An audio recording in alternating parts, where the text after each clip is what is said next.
Jay, you mentioned hearing something on the Blackout podcast with Ian and Rashad from Earn Your Leisure, and they were talking about entrepreneurship, but it rubbed you the wrong way. So I'd like for you to expound on that.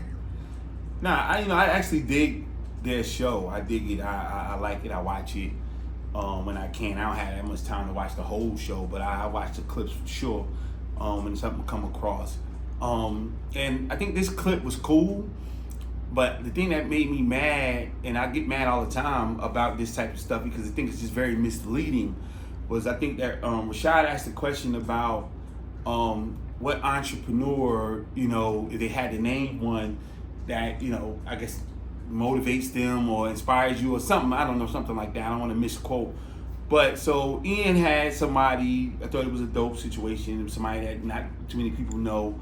But for that purpose, he said he's just doing so much amazing things, very successful, but he keeps it on a low. And that's a man after my own heart with that. I love those type of individuals. And what's it called? It said, Rashad said Robert Smith. Typical. You know what I'm saying? Richest black man, I get it. That's Rashad fashion. But the thing that bothered me was his examples. He said that he came to InvestFest, which I'm going to InvestFest, paid, VIP, whatever. So again, this is not me hating. I invested in that, paid to go. I will be there. It's not a hate. What I'm saying is, he was saying that the man came, Robert Smith got there early, great.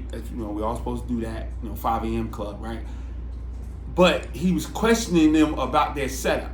Not in a bad way, just saying, hey, how many vendors you got? How many this, how many that, how many that? And he was like, that's how you gotta be when you go in a room.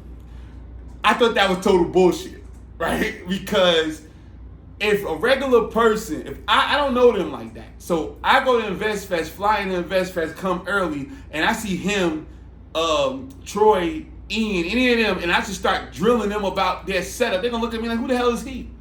But I'm a businessman. My head is on a swivel. I'm paying attention. I'm doing. That's not going to be able to fly with me or with some random business person.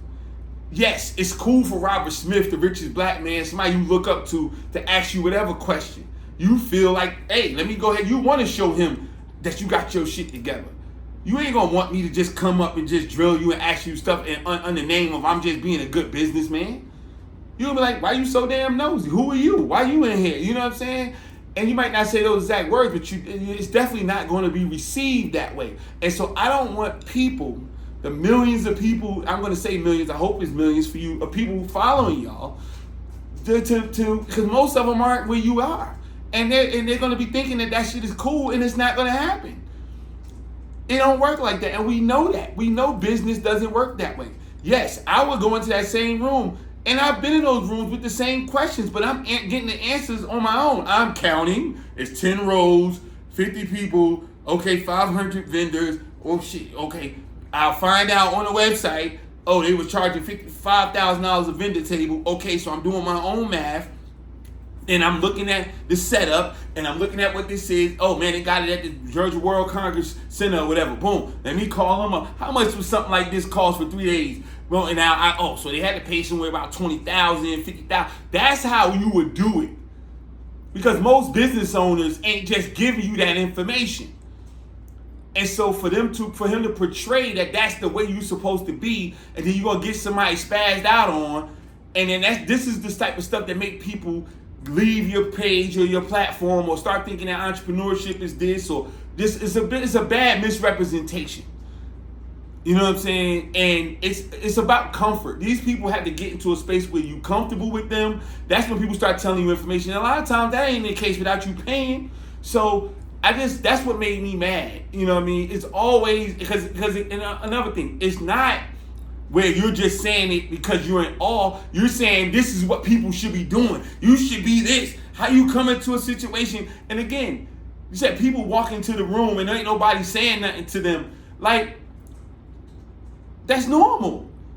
You know what I mean? Because I've seen cats sitting and going to places and we talked about like, oh, he holed out.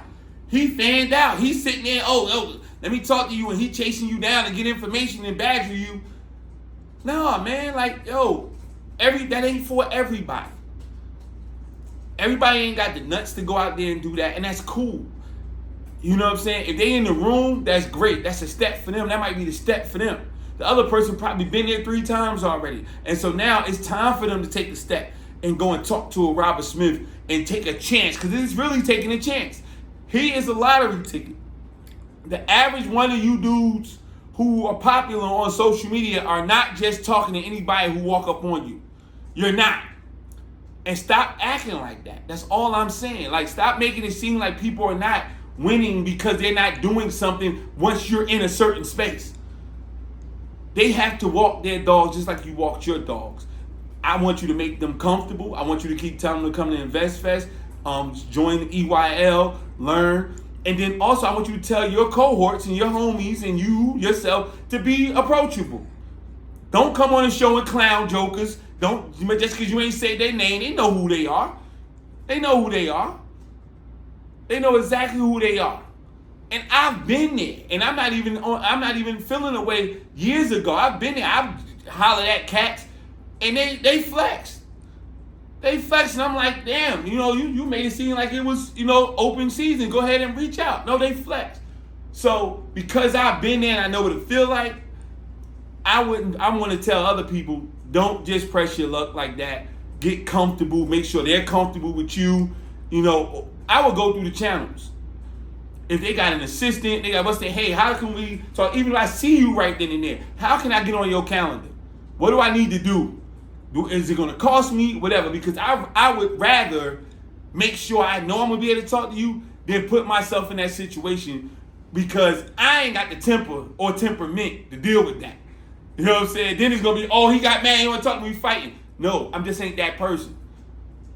You can't front on me like that. So I'd rather go through all the channels that you got set up. Real business people do, and y'all got it. So, hey, so I can have a conversation with one of y'all. I damn sure ain't telling nobody just to jump up and go holler at y'all because they be looking at me crazy. Like, hey, they spazzed on me because I just went to them. That, y'all know they don't be rocking like that, and everybody that run with y'all don't rock like that. That's not how it goes. And that's the only thing that's why it rubbed me the wrong way.